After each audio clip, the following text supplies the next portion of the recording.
Thanks for joining me on episode 1075 of the Inspired Stewardship Podcast. My name is Show Adeyemi. I'm a Christian financial advisor. I'm the host of the Dollar Savvy podcast.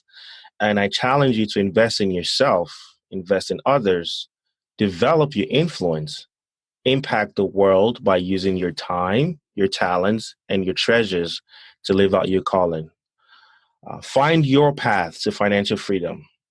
And one way to be inspired to do that is to listen to my friend, Scott Mater, the Inspired Stewardship Podcast. The truth is that it means that you're both the problem and the solution to that problem. You can address your own psychology. You can address those memories of the past. You can sit down and you can write out your story and examine the narratives and the beliefs that you've created in yourself about money, and then you can decide. Welcome and thank you for joining us on the Inspired Stewardship Podcast. If you truly desire to become the person who God wants you to be, then you must learn to use your time, your talent, and your treasures for your true calling. In the Inspired Stewardship Podcast, you will learn to invest in yourself, invest in others, and develop your influence so that you can impact the world. In today's episode about impacting the world through stewarding your treasures, I talk with you about what a money mindset is. I talk about why understanding this is way more important than the mechanics of money management. And I also talk about how understanding this can help you reduce worry and anxiety. As we talk about stewarding your treasures, wouldn't it be great if you could support this podcast and do it without costing yourself an extra dime? Turns out you can. All you have to do is use inspiredstewardship.com/Amazon when you're ready to make a purchase via Amazon, and a small commission will come back to support the show. If you enjoy the show when you're ready to buy from Amazon, just use inspiredstewardship.com/Amazon. The truth is, when it comes to our money, we like to think of ourselves as logical, rational beings. We just deal with our money in a factual way.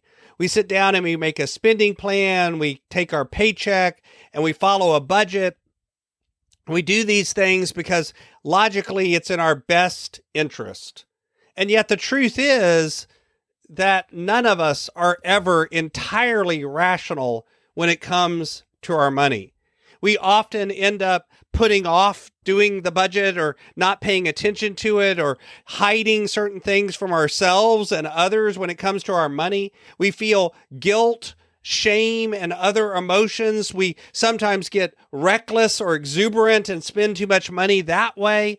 We have these complex relationships with our money and our personal finance because this is a very complex sort of thing that is made up of a lot of psychology around it that then affects both our present decisions and our future decisions about our money.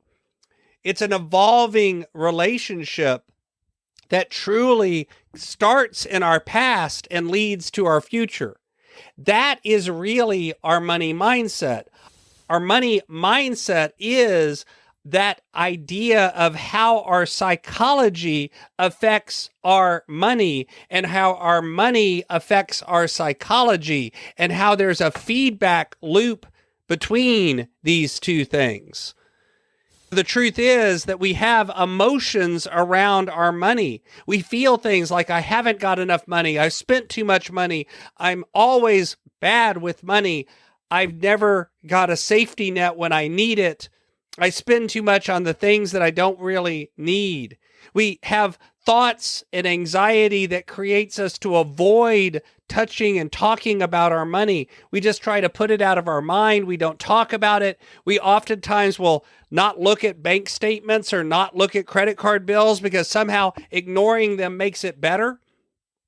And the truth is, we look at these things and these emotional effects that we have around money, and we feel fear or guilt or shame, and yet we don't actually address those feelings because we don't actually sit down and think about what's going on in our money. Instead, we just assume that we're always been this way and we always will be this way.